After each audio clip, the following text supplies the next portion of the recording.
Olá pessoal, hoje nossa aula de Mecânica de Sólidos 2 vai abordar o capítulo 12 do livro do Hibbeler de Resistência dos Materiais, que é sobre deflexão em vigas, linha elástica.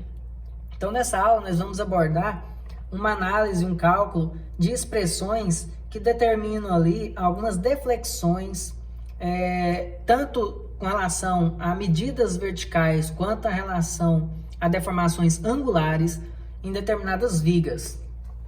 E antes de determinar a inclinação e o deslocamento de um ponto, dentro de uma viga, geralmente convém nós traçarmos um rascunho da forma defletiva que a viga vai proporcionar quando ela é carregada, de modo que pudesse ser visualizado os resultados calculados e com isso pudesse ser feita ali uma verificação, uma comparação.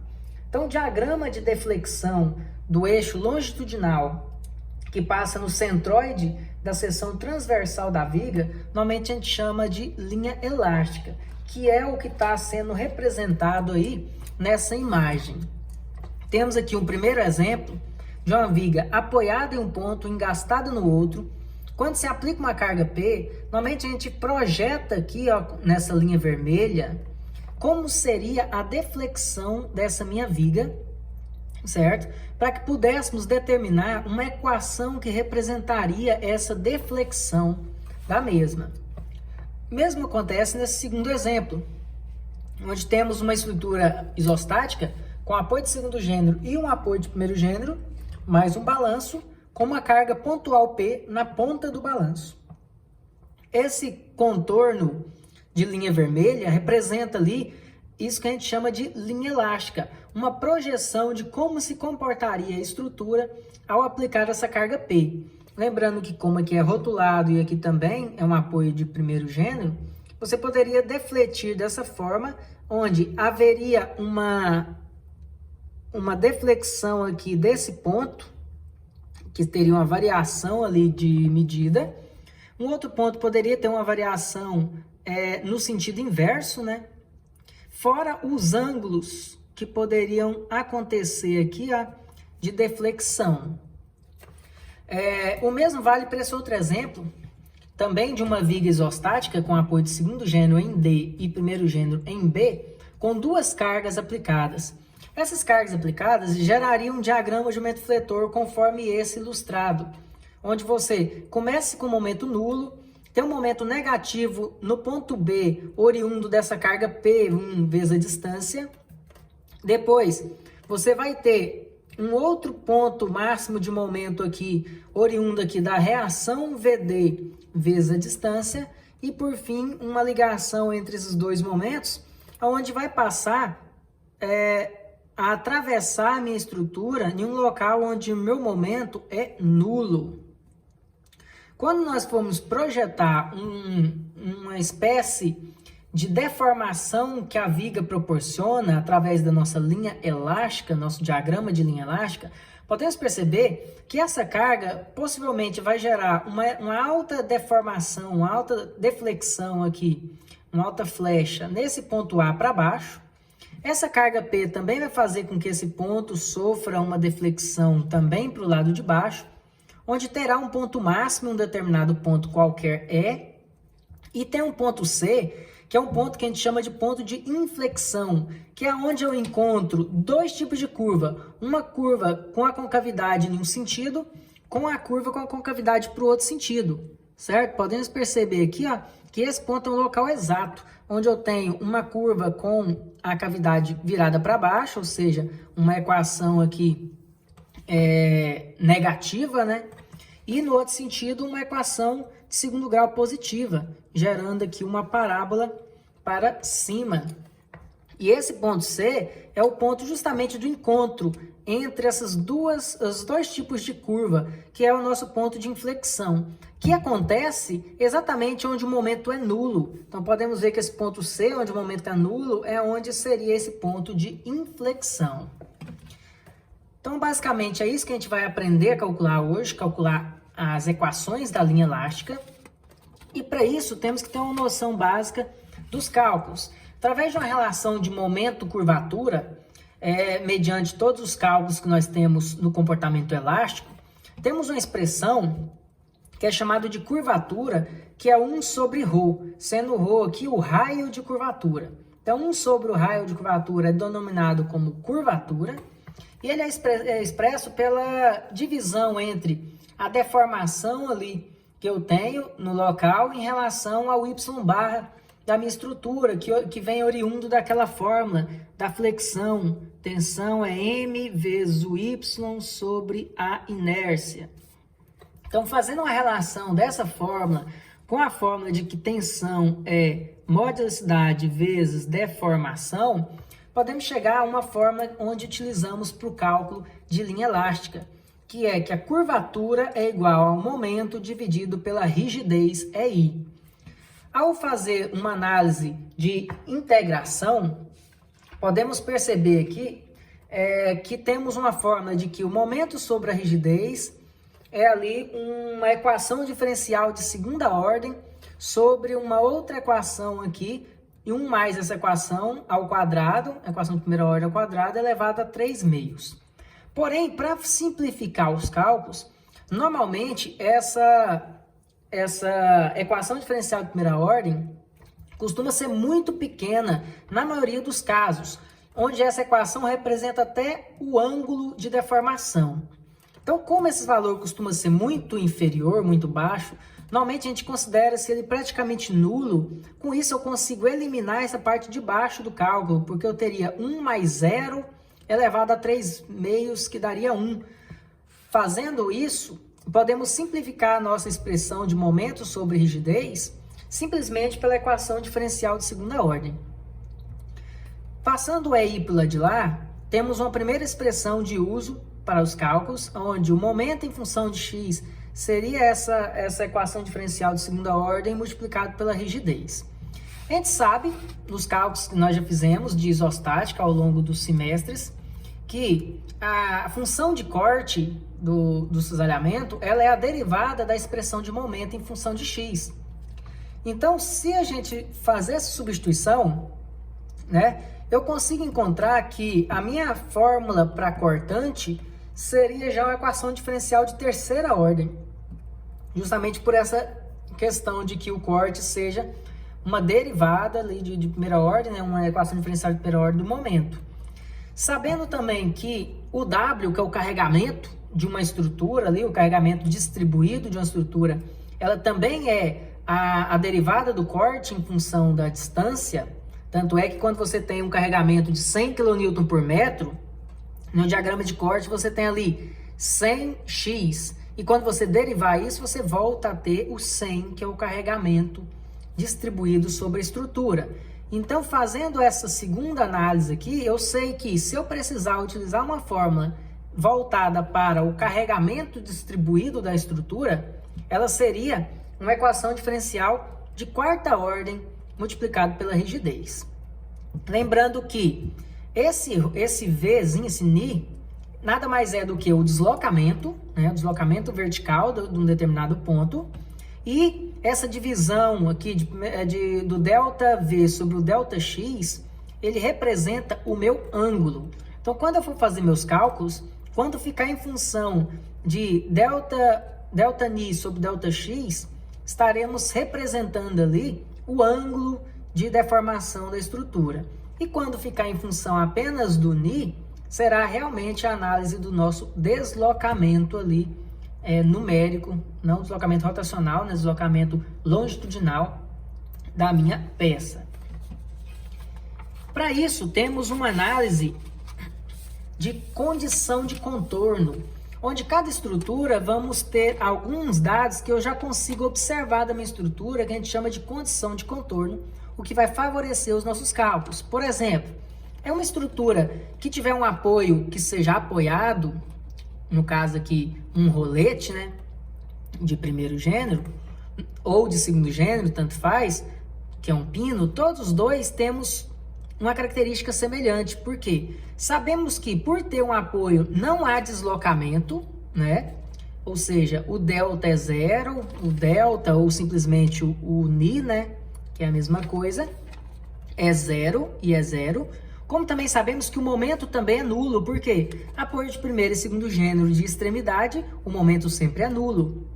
Então essas duas condições de contorno vão me favorecer chegar a um resultado final quando eu precisar fazer um cálculo onde eu tenho um apoio de segundo ou primeiro gênero. Agora, se eu tiver um apoio de primeiro ou segundo gênero que esteja no intermediário, ali, internamente na minha estrutura, onde contemple vigas tanto para o lado esquerdo quanto para o direito, isso acontece quando tem balanço ou tem uma quantidade maior de apoios, eu só posso chegar à conclusão de que o deslocamento aqui é zero, o meu Ni é zero, porque esse ponto, esse apoio, ele proíbe ali qualquer tipo de deslocamento na vertical. Porém, eu não posso mais dizer que o momento é nulo, porque quando eu tenho um balanço ou uma continuidade na minha barra, obviamente vai existir um momento, principalmente negativo, nesse local. Uma quarta condição seria ali essa mesma ideia, né? O mesmo desenho, só com apoio de segundo gênero. Esse é um de primeiro, esse é um de segundo, onde como foi esses dois de cima, esses dois de baixo também tem a mesma ideia. Eu não posso zerar o momento, então o momento acontece, ele é um momento negativo nesse local, na maioria dos casos. Porém, eu sei que o deslocamento vertical é nulo, porque o meu apoio proíbe deslocamento na vertical. E se eu tiver um engaste? Então, um ponto que está engastado, eu tenho como resultado que o ângulo é nulo, porque se é engastado, ele proíbe deslocamentos, tanto na vertical, na horizontal, como rotacional, né? O objetivo do engaste é esse, interromper 3 tipos de movimento. Com isso, eu sei que não há deslocamento vertical e não há deslocamento rotacional. Então, o θ é zero e o delta também é zero. Ou seja, o Ni é zero e a variação aqui do Ni por x também é zero, já que nada mais é do que o meu ângulo. E se eu tiver uma extremidade livre, né?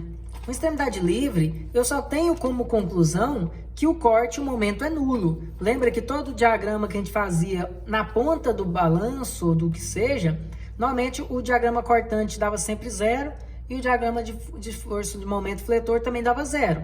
Só dava valores se eu tivesse carga pontual aqui, ou momento pontual, que aí era oriundo da carga e do momento, e não da condição em que ele se encontra. Então, a única coisa que eu posso concluir desse condição 6 seria que o corte, o momento é nulo, já que os deslocamentos acontecem. Essa barra, ela era horizontal aqui, então existia um deslocamento aqui, um delta, então não é nulo, e também gira, também não é nulo. E na sétima condição, que é onde tem uma rótula, a única coisa que eu posso concluir é que o momento é nulo, já que em relação a deslocamento isso vai acontecer, e angular também vai. A única coisa que eu posso concluir é que o momento é igual a zero nessa condição. Então essas 7 condições aqui têm que ser utilizadas a todo momento, dependendo do exercício, para podermos contemplar o cálculo da linha elástica. Para entender melhor, vamos fazer um exemplo prático. Temos aqui um exemplo bem simples, certo? Onde precisamos calcular a equação de linha elástica dessa viga em questão, que é uma viga engastada e livre, certo? Com comprimento L, uma carga P exatamente na ponta livre. Qual seria o desenho aqui do diagrama da linha elástica? Seria esse que eu acabei de desenhar, onde temos aqui o comportamento possível da deflexão da minha viga, sendo que aqui é um engaste, onde não movimenta-se nem em rotação e nem em translação, e aqui um ponto livre, onde tudo isso vai acontecer, né? Esse ponto vai descer um determinado valor que devemos encontrar, e um ângulo também. Lembrando que após encontrar as equações, vamos calcular qual seria exatamente o deslocamento, tanto vertical, né, quanto rotacional do ponto B, em cima da equação que nós desenvolvermos. Para isso, vale ressaltar o que nós acabamos de comentar, para na hora dos cálculos eu conseguir fazer substituições necessárias, onde o ΔΝ sobre o ΔX é o ângulo e o Ni é a própria medida aqui de deslocamento. E com relação às condições de contorno, né? Quais condições de contorno que a gente tem? A gente tem um ponto A e um ponto B. O ponto A engastado e o ponto B livre. Então, se seguirmos aquelas regras que estavam nas nossas condições de contorno, temos aqui que um ponto, quando ela é engastado, eu tenho a conclusão de que a deformação angular do ponto A vai ser nula, porque o engaste proíbe deslocamento rotacional, e também que o deslocamento aqui vertical do ponto A também é nulo, porque qualquer apoio proíbe o deslocamento vertical, e o apoio de terceiro é um desses apoios que proíbem deslocamento, não só da vertical, como da horizontal, como da rotação. Então, eu tenho essas duas condições, e essas condições acontecem justamente para o ponto A. Já no ponto B, que é um ponto livre, né, extremidade livre, a única coisa que eu posso concluir é que o VB é zero, né, e que o momento B também é zero. Aí vamos tentar procurar soluções que resolvam. Talvez só esse engaste resolva, que é um dos objetivos principais. Quando você já encontra dados para deslocamento, tanto rotação quanto translação, são dados mais significativos para que nós consigamos fazer um cálculo mais fácil. Só quando não tem essas possibilidades que eu teria a possibilidade de calcular em relação a momentos ou cortes nulos. Qual seria a nossa primeira análise aqui, então? Determinar, a partir dessa questão, desse exemplo aqui, qual seria as expressões de momento e de corte, né? Para isso, eu tenho que fazer um cálculo isostático do nosso VA, HA e MA. Vamos fazer uma análise isostática aqui. Se eu tenho uma carga P para baixo, logicamente o meu VA vai ser igual a P, certo? E o meu momento MA? Meu momento MA vai ser igual a... Analisando aqui agora, em relação a esse exemplo, o que nós temos aqui? Nós temos uma carga P a uma distância L. Então, se eu tenho uma carga P a L de distância, vai gerar um momento fletor, justamente da multiplicação entre P vezes L, onde nós só temos que identificar se esse momento vai ser um momento fletor positivo ou um momento fletor negativo. Para isso, vamos fazer aquela pequena análise de tracional comprimir as fibras. Vamos lá. Se eu tenho aqui minha barra e o ponto A é engastado e eu tenho uma carga P aqui para baixo, quando eu aplicar essa carga P, eu vou comprimir as minhas fibras aqui e com isso eu vou gerar um momento de menos P vezes o comprimento L. Então, esse seria o valor do nosso MA, por exemplo.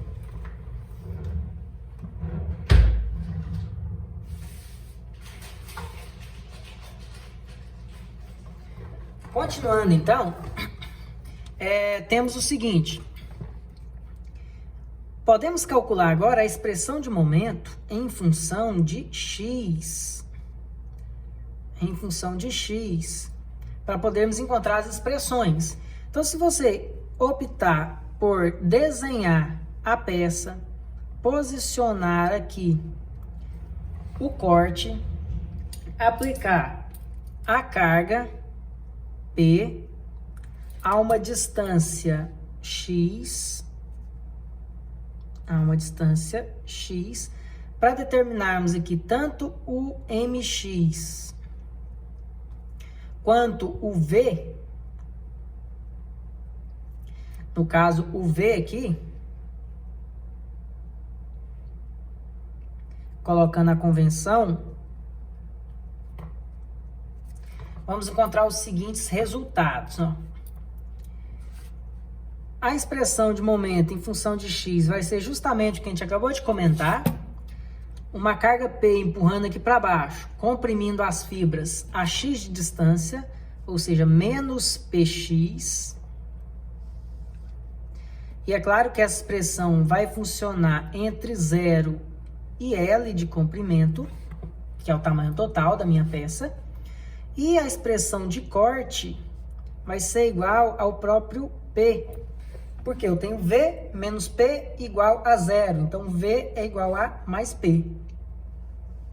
Então, esse aqui seria a nossa expressão de corte de 0 até o L. Certo? Agora, a partir dessa expressão, eu poderia começar a substituir pelaquela fórmula que nós temos. Vou começar na próxima folha para não perder o raciocínio.